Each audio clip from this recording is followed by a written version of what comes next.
Assalamualaikum warahmatullahi wabarakatuh. Perkenalkan, nama saya Melia Putri Sabita dari kelas Farmasi B dengan NIM 240-147 akan menjelaskan tentang kation golongan 2 yaitu Cu2+, Cd2+, dan Bi3+. Yang pertama ada analisis pendahuluan. Dalam kehidupan sehari-hari, kita sering menjumpai hal-hal yang berkaitan dengan senyawa kimia. Contohnya seperti bahan obat-obatan dan minuman bersoda yang menggunakan bahan magnesium sitrat. Lalu radium digunakan untuk bahan pembuat jam. Contoh lainnya seperti pestisida yang digunakan oleh petani digunakan bahan kadium. Kation golongan 2 juga dikenal sebagai kation golongan H2S karena semua anggotanya mengendap dengan peruraian gas H2S. Golongan 2 termasuk golongan yang memiliki anggota kation yang paling banyak di antara semua golongan. Kation-kation yang termasuk dalam golongan 2 antara lain Hg2+, Pb2+, Bi3+, Ca2+, Cd2+, As3+, As5+, Sb3+, Sb5+, Sn2+, dan Sn4+. Total jumlahnya mencapai 11 kation. Kation golongan 2 dibagi menjadi dua subgolongan yaitu kation golongan 2A dan 2B. Yang selanjutnya analisis kation golongan 2. Yang pertama tidak bereaksi dengan asam klorida tetapi membentuk endapan dengan hidrogen sulfida dalam suasana asam encer. Yang kedua, sulfida dari kation golongan 2 tak dapat larut dalam amonium polisulfida. Golongan 2B dapat larut. Yang ketiga, reagensia umum yang digunakan yaitu hidrogen sulfida atau gas atau larutan air jenuh. Kation yang dijelaskan yaitu ada Cu2+ dengan endapan Cus berwarna kuning, Cd2+ dengan endapan Cds berwarna coklat. Yang ketiga, Bi3+, endapannya Bi2S3 dengan warna hitam. Reaksi identifikasi. Yang pertama, reaksi identifikasi Cu2+ dengan pereaksi H2S terjadi endapan hitam Cus. Yang kedua, dengan pereaksi NH3 terjadi endapan biru CuOH2CuSO4. Yang ketiga, dengan pereaksi NaOH terjadi endapan biru CuOH2. Dengan pereaksi Ki terjadi larutan putih Cu2. Dengan pereaksi SnCl terjadi endapan kuning CuCN2. Yang kedua, reaksi identifikasi Cd2+. Yang pertama, dengan pereaksi H2S yaitu terjadi endapan kuning Cds. Dengan pereaksi NH3 terjadi endapan putih CdOH2. Dengan pereaksi NaOH terjadi endapan putih CdOH2. Dengan pereaksi Ki tidak ada perubahan. Dengan pereaksi SnCl2 terjadi endapan putih CdCN2. Yang ketiga, reaksi identifikasi Bi3+.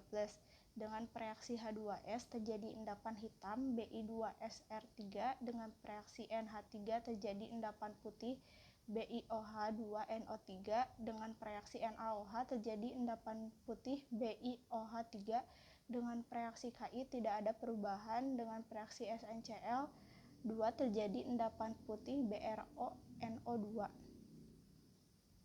Yang selanjutnya ada analisis golongan. Kation golongan 2 dibagi menjadi dua subgolongan yaitu subgolongan tembaga dan subgolongan arsenik.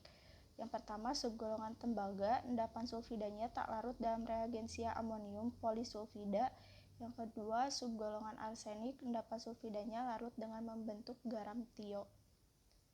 Analisis golongan selanjutnya, Cu2+, Cd2+, Bi3+ termasuk ke dalam subgolongan tembaga. Subgolongan tembaga terdiri dari Cu2+, Cd2+, Bi3+, Hg2+, Pb2+. Yang kedua, klorida, nitrat, dan sulfat dari kation-kation ini sangat mudah larut dalam air. Yang ketiga, sulfida, hidroksida, dan karbonatnya tak larut. Cu2+, Cd2+, Hg2+ cenderung membentuk kompleks, misalnya amonia, ion sianida. Yang selanjutnya, perbedaan analisis kualitatif dan kuantitatif. Analisis kimia kualitatif bertujuan untuk mengetahui keberadaan suatu unsur atau senyawa kimia, baik organik maupun inorganik. Analisis kimia kualitatif atau disebut juga analisis jenis adalah untuk menentukan macam atau jenis zat atau komponen-komponen bahan yang dianalisis. Dalam melakukan analisis, kita mempergunakan sifat-sifat atau bahan, baik sifat-sifat fisik maupun sifat-sifat kimianya. Misalnya, kita ingin mengetahui senyawa kimia apa yang terdapat dalam suatu sampel cairan dalam gelas kimia, maka kita akan melakukan analisis kimia kualitatif terhadap cairan itu.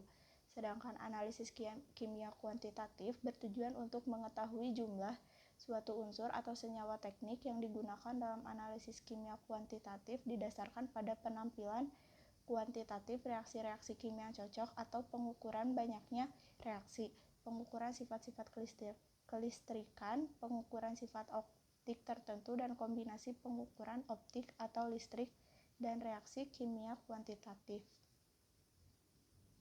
Nah, selanjutnya ada teori dasar kimia kualitatif.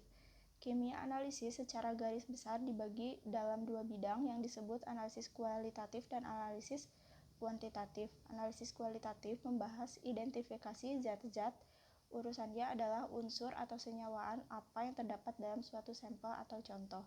Pada pokoknya, tujuan analisis kualitatif adalah memisahkan dan mengidentifikasi sejumlah unsur. Analisis kuantitatif berurusan dengan penetapan banyak suatu zat tertentu yang ada dalam sampel.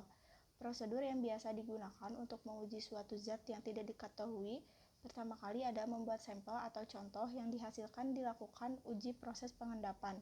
Selanjutnya dilakukan pelarutan kembali endapan tersebut. Kemudian diadakan uji-uji spesifik untuk ion-ion yang akan diidentifikasi. Uji spesifik dilakukan dengan menambah reagen atau pereaksi tertentu yang akan memberikan larutan atau endapan berwarna yang merupakan karakteristik atau khas untuk ion-ion tertentu. Terima kasih, sekian penjelasan dari saya. Mohon maaf bila ada kesalahan. Wassalamualaikum warahmatullahi wabarakatuh.